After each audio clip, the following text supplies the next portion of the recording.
গত 10 August SSC ও সমমানের পরীক্ষার ফল প্রকাশ হয়। এবার পাশের হার ৬২.25%।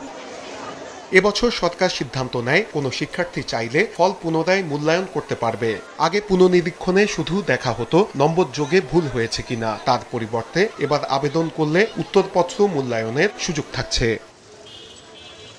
ফল প্রকাশের পরের দিন থেকেই আবেদন শুরু হয়। এ পর্যন্ত ১২,৮৭,৯২৬টি আবেদন পড়েছে। ৪ লাখের বেশি শিক্ষার্থী এই আবেদন করেছে। এটি রেকর্ড সংখ্যক। শিক্ষা বোর্ড বলছে, প্রচলিত পুনর্নিরীক্ষণের পদ্ধতি থেকে বের হয়ে আসায় আবেদন বেশি পড়েছে। পরিকল্পনা অনুযায়ী ২১ আগস্ট থেকে খাতার আবার মূল্যায়ন শুরু হবে। ৫ থেকে ১০ সেপ্টেম্বরের মধ্যে প্রকাশ করা হবে ফলাফল।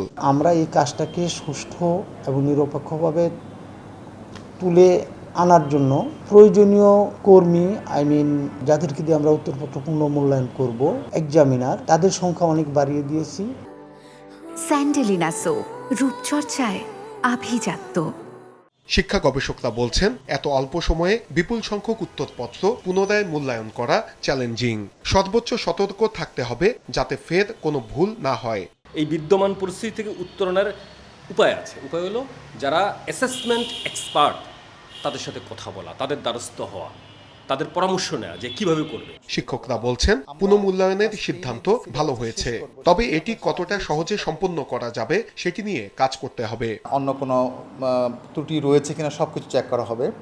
তো সিদ্ধান্তটা অনেক চমৎকার। আমি মনে করি একজন এক্সামিনার যে খাতাটা মূল্যায়ন করেছে সেই খাতাটা সঠিকভাবে মূল্যায়ন করেছে কিনা সেটা একটা জাজমেন্ট করা যাবে। গণিত এবং ইংরেজি বিষয়ে পুনর্মূল্যায়নের আবেদন সবচেয়ে বেশি পড়েছে। বোর্ড পরীক্ষার খাতা মূল্যায়নে একটি ভুল একজন শিক্ষার্থীর জীবনে অনেক বড় ক্ষতির কারণ হতে পারে। তাই ফলাফল শুধু পুনর্মূল্যায়ন করলেই হবে না, এসব ভুলের সঙ্গে যারা জড়িত তাদেরকে চিহ্নিত করে আইনগত ব্যবস্থা নেওয়ার আহ্বান সংশ্লিষ্টদের। নূরে আলম, সময় সংবাদ, ঢাকা।